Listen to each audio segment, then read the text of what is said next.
Welcome to the Wellness Reimagined, where we question old narratives, expand understanding, and explore what true well being can look like in today's world. I'm your host, Anya, and today's conversation invites us to rethink mental health, not as something broken to be fixed, but as a system seeking balance. We'll be talking about new views of mental health, the concept of excitability, and the four domains of balance: biology, psychology, environmental, and spiritual, that together shape how we experience wellness. My guest today is Josh Waddell, an integrative psychiatrist provider whose work focuses on whole person healing rather than asking what's wrong. Josh consistently asks a deeper question: why? By looking through biological, psychological, environmental, and spiritual lenses, Josh helps people understand mental illness in a broader context and find their way back to optimal wellness. This conversation is for anyone who has felt that conventional explanations of mental health were incomplete and is curious about a more integrated path forward. So let's begin.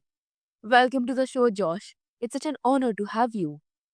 Oh, thank you so much for having me. It's cool to have these opportunities to have these discussions as we all kind of look for these new ways to see mental health and health in general. And so it's cool to be on here and to kind of see people flying this flag, if you will. I'm honored to be here. Mm-hmm. Yeah. So, Josh, your approach to mental health through a very different lens. One that starts with curiosity instead of diagnosis. How do you define mental health when you step away from traditional labels? That's a really great question. So ultimately, what we see in the world of mental unwellness, right, is that people many times are experiencing natural human emotions or natural human thoughts that just run amok, right? Like the emotions can be much more severe, or they're much more frequent, or they're occurring out of the context of what they should normally be present with. And so, unfortunately, what we've seen is that we use a lot of these labels and a lot of these ways in an attempt to define what's occurring, but many times is people experiencing natural experiences just at a higher level. And so as we begin to remove some of those core labels, if you will, and begin to see it as what is this person actually experiencing, we can then identify the why. Because many times in our diagnosis that we use and the labels that we use in Western healthcare, it just tells us what is going on, not why it's happening. And so our goal many times is just to treat the what. But I think if we identify the why, then we can find that healing that occurs and ultimately answer that why question. Mm-hmm. Definitely.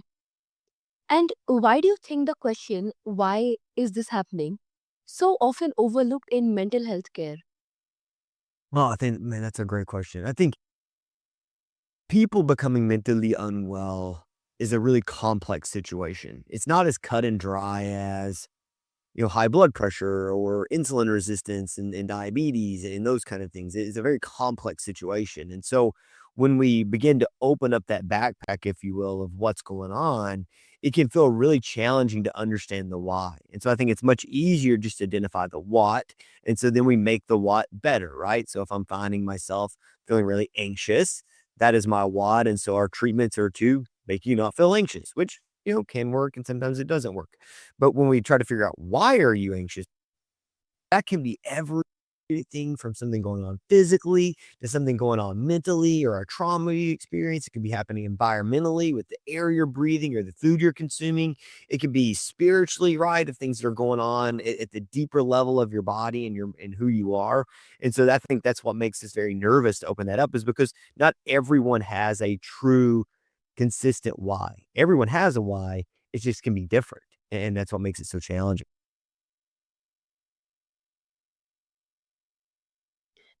Yeah, that shift alone feels reimagining in itself, like moving from categorizing symptoms to understanding context. Yeah, absolutely. The goal is just to figure out, what is going on for you as a human being. And so ultimately, it is we try to categorize this, it's the model that have been using at Aruka is more of this excitability model. It's a model I've been working through for the last few years of trying to understand what are the symptoms telling us? And I think when we look at it through that lens, and I'm not the first to do this, there's many people who are out there flying this flag, is that it shows us, okay, this is what your body's telling us, and we can treat it in a much different way than maybe just giving a medicine. Sometimes medicines is very helpful, but not always is that our go-to first line treatment. 100%. And you talk about excitability as a core concept in mental illness. Can you explain what excitability means in a way that accessible to everyday listeners? Mm. Yeah, so anxiety in itself is activation, right? It is activation in the brain.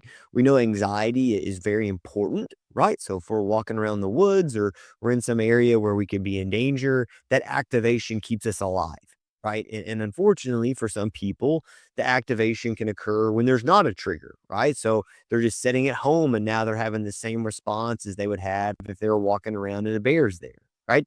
And so when we identify anxiety, it is an activated state.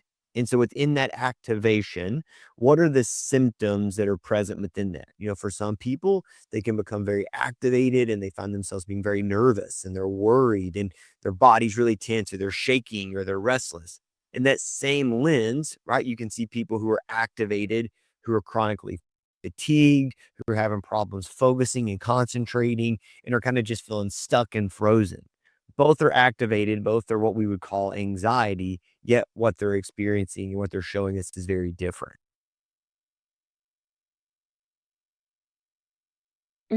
Makes sense. And how does unchecked excitability show up emotionally or behaviorally in people's lives? Mm. Yeah, I think that anxiety in itself is such a hot topic. I mean, I think we really seen anxiety crank up, post 2020 and the concepts of everything that happened here in Western culture, but across the world, right? We see these experiences happening. And so then when you take anxiety in itself, it manifests itself in so many different ways. And ultimately, the core symptoms are that worry, that nervousness, that feeling on edge, or the hypo-excitable of not wanting to do things, isolating, feeling very fatigued. But then from that, these behaviors emerge in an attempt to make things better, right? So if I find myself, feeling really on edge, I start to do things in an attempt to not feel on edge, right? Maybe I begin using substances, or maybe I begin to isolate more, or maybe I began to push people away and out of my life in an attempt to decrease that. So ultimately, many of the behaviors we see that presents into the office actually aren't even symptoms at all. They're really just the behaviors attempting to make things better, right? Unfortunately, and we talk a lot about this with mental health, is that the behaviors of mental health more times than not will make things worse. And that's kind of what you see in anxiety as well as depression and other things, is that when these behaviors emerge, you then have this impact where initially it may make it better, but ultimately that isolation or that avoidance, or that pushing people away makes things worse. And I think that's what you see manifesting in so many people's lives, which impact their day to day functioning. Yes, and that explanation makes mental health feel less mysterious and much more human. Mm. Yeah, yeah, I think so. I think that when I've worked with so many people who find themselves just in a season of not feeling well, right? And there's a lot of unknown, and I think that's one of the reasons why so many people will cling to these labels and these words, that it helps them understand it. No one wants to have something going on and not know how to explain it. But if we can take time to sat with people and try to understand the why, all of this becomes way more understandable. And it's much more understandable than just throwing a label on it and saying, I have generalized anxiety disorder, or I have this, or I have that. It's more of, this is what your brain is experiencing. And so how can I make that better? And I think it definitely changes the way we view it and ultimately changes the path to treatment. hmm Yeah, 100%. And your work is grounded in the four domains of balance: biological, psychological, environmental, and spiritual. Why is it so important to look at all four instead of isolating one? Mm, that's a really great question. And I think it really comes with, that is what a person is. We've seen these models, they've existed for a long time. I mean, even back in ancient traditional medicines, in different cultures across the world, there has been this domain of balance in some form or fashion. You take in the work of like George Engel, for example, who used the biopsychosocial model. We've all been looking for this. And so for me as a provider, as I've kind of worked through my career, you begin to see people have these issues, but ultimately it was due to some kind of imbalance, right? And it was either, something going on biologically, right? So maybe their anxiety symptom wasn't due to having a generalized anxiety disorder in the brain, but rather their thyroid was off or their blood sugar was off or something like that. Biologically, something was off. Or you may see it's mental, right? Maybe the thoughts are just kind of twisted from stuff that they've experienced in their life or high stress or all these things that are going on. You can see it occur environmentally, right? Whether it be at like your inner circle, we talk about like your tribe or the people you are around, or ultimately the natural world that's around you, right? And then it could be spiritually. And so I think it's important to assess all four of these because many times if we just go in and say everything is mental or everything is biological or maybe even everything is environmental, we're going to miss the root cause for a lot of people. And so when you assess all four, you can find what's out of balance, kind of like that faulty table, if you will, at dinner. And so you go in and fix that table leg. Now the table becomes balanced again and things are good. That's kind of our goal in assessing those four pillars. Mm-hmm. Yes, totally. And which domain do you find is most commonly ignored, and what impact does that have on healing? I think many times we see symptoms, right, occur out of the mental health portion. So people come in the world of psychiatry saying they're having issues with their thoughts and their emotions. But many times what we find the root cause to be is biological, whether it's due to nutrients, whether it's due to some kind of other physical issue, toxins. There's a gamut of reasons why people's bodies become unwell. So I would say that would be the major one is that there's something going on biologically, maybe with the food they're consuming, the whatever that is. I would say the second one would be environmental, right? We know that, many cultures are very high stress cultures. And so we see where just the chronic stress of life and consumerism and all the things that go within that really wear people down. And so I would say for many of the people that I work with, it's either that they're in just this chronic stress world that's just not getting any better, or there's something going on biologically. And if you can fix some of those, you'll see people become radically better, and those other symptoms will get better rather than just trying to calm down, if you will, anxiety.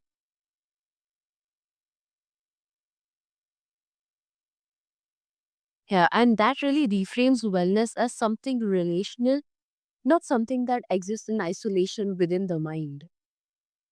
Yeah, it's a very relational component, and I think you also see where, when talking about relational, the first thing that comes to my mind is the concept of, community, right? And the people that you're around. I think we live in a world that is we are more connected yet more isolated than we've ever been in history. And so we find ourselves maybe having these very surface level relationships or maybe relationships with people we don't even know, but we think we know. And so I think there's this really disconnect for us as human beings in the environmental level, right? We're disconnected from many people are disconnected from the world that they're living in, where their food comes from, what's happening day to day, all those kind of things. And so I think that we realize that there's a relational component to healing. There's a relational component not only within yourself, but the people that are in your life and in the natural world. And I think for many people, the unwellness comes out of just not being in balance with everything that is around them.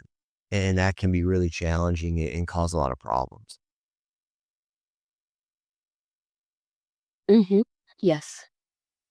And you often view mental health through an ancestry framework, connecting history, society, and science.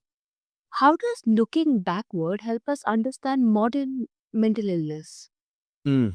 Yeah, I think it's always important to remember that, we didn't get here overnight and that people have been looking at these concepts for thousands of years. I mean, the concept of being anxious or being sad isn't new to our culture or even new to like this generation or the generations before us. It's been around for a very, very long time. And healers across domains have all attempted to figure out ways to help this.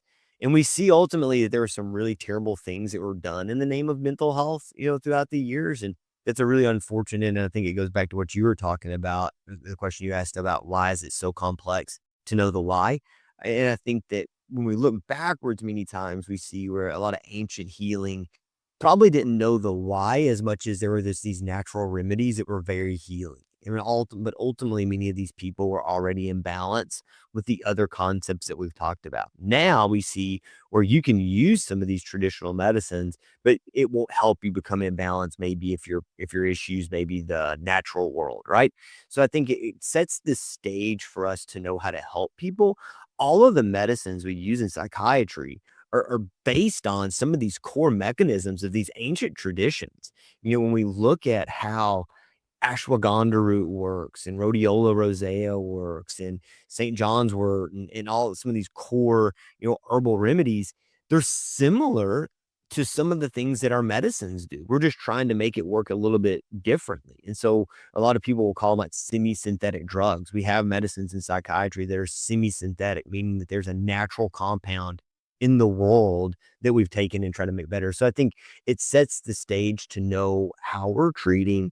I just think that we've kinda lost what's the best way to put this? I think we've kinda lost the way to create the healing because we've lost the ability to know why you're out of balance, and so we're doing some more management, where I would say those traditional healers were not managing. They were trying to truly heal, and that's why I think their success was much different than ours.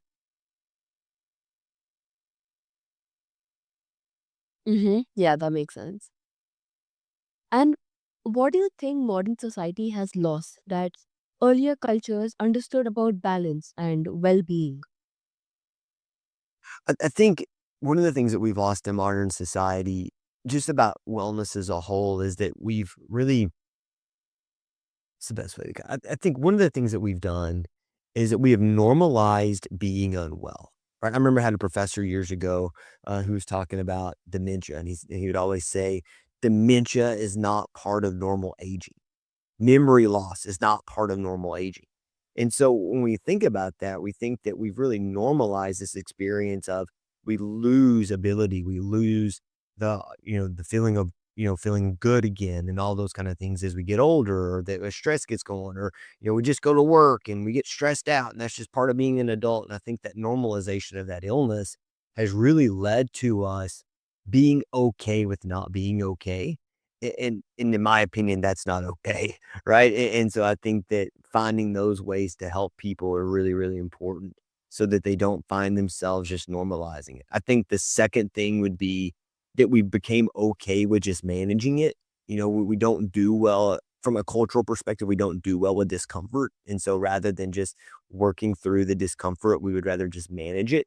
And I think that's a huge challenge for us as a society of instead of trying to understand why I feel uncomfortable, just get rid of the discomfort immediately, and that leads to a lot of issues I think that we see. So I would say that those are probably the 2 biggest drivers in that from a modern society perspective. That perspective feels grounding, like remembering wisdom that was never meant to disappear. Yeah, I think that we've all had we recognize that there was things in our world from centuries ago that we probably shouldn't have lost. And as we as a society has evolved and we've gotten all these cool things and technology and stuff, there's nothing terribly wrong with these. Ultimately, it was meant to make our lives easier. But I think the farther that we get disconnected from the natural world, the farther that we get disconnected from our community and from the food that we consume and knowing what's in it and all those things. I know it can sound so woo woo at times, but it is so simplistic many times. Not for everyone, but many times.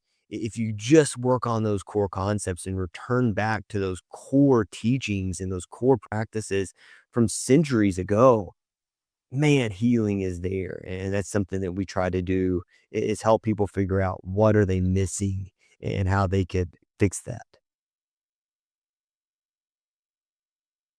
Yes, absolutely. And for someone listening who feels overwhelmed, overstimulated, or confused by conflicting mental health advice, what would you want them to know? Oh, that's such a good question. I think we live in a world of so much noise. If you get on any kind of social media, every influencer, Instagrammer, they all have different concepts that they're talking about, right? And even in the world of health and science, we all have things that we're studying and looking at and researching and publishing. And I think the main thing to remember is that every human being is different. And just because one diet or one supplement or one therapy work for this person, it may not work for you. And so working with someone to figure out what are the symptoms you're having to know which way to go. I think as you're navigating what these look like, finding trusted resources. So, a great example is if I'm trying to sell you a bunch of different stuff, that's probably not the best thing to be looking at, right? And then remembering too that healing occurs at a multifactored level. And so if it's just that one person changed that one meal and they completely got better, what else were they doing in their life? Right. Because I do see some people who makes one change and the healing occurs, but ultimately they were already doing the other stuff. But then you take someone like a perfect example is a diet, right? So you'll take someone who changes the food they're consuming, right? They start eating more natural, healthier foods and immediately they get better. But then you realize that at the same time, they also started being physically active. They also started connecting with people in their community because they were out going on walks. They also started, doing some meditation or they're doing prayer or they're listening to good music or whatever that is. So they're doing these other things. It wasn't just the diet that did it. Maybe the diet was the initiator of it, but it was other things. So if you begin to make a change in your life, how does it look in all four pillars, right? What does this look like from your body, from your mind, from your natural world and your spirit? And if you can attack all four of those, that's where your healing occurs. That feels reassuring. Healing doesn't require solving everything at once. Yeah, yeah, and I think that's what can feel so overwhelming is that I mean, I think a perfect example is toxins, right? Like we see this a lot in the world of like integrative and functional health is that, we recognize that there's a lot of toxins in our world, especially in certain places across the world. And so as you begin to eliminate some of these out of your life, it can feel so overwhelming. You can feel like the entire world is attempting to kill you. And it's just making small changes at one time and just trying your best to make it economically sustainable, making it, ultimately mentally sustainable to make these changes. And ultimately, if you're making some of these changes and it's creating more chaos in your life, it's finding a balance there. Ultimately, the human body is always meant to respond and adapt. And so, if you making these changes, you should be able to respond and adapt. And if you're not, then you're probably missing the mark on the changes you're making. Mm-hmm. Yes, definitely. So, listeners, before we close, here's a simple reflection you can try this week.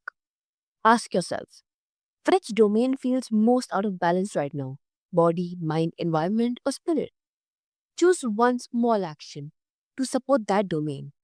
Rest, conversation, space, or meaning. Balance begins with awareness. And if today's episode helped you see mental health in a new light, consider sharing it with someone who feels misunderstood by one size fits all solutions.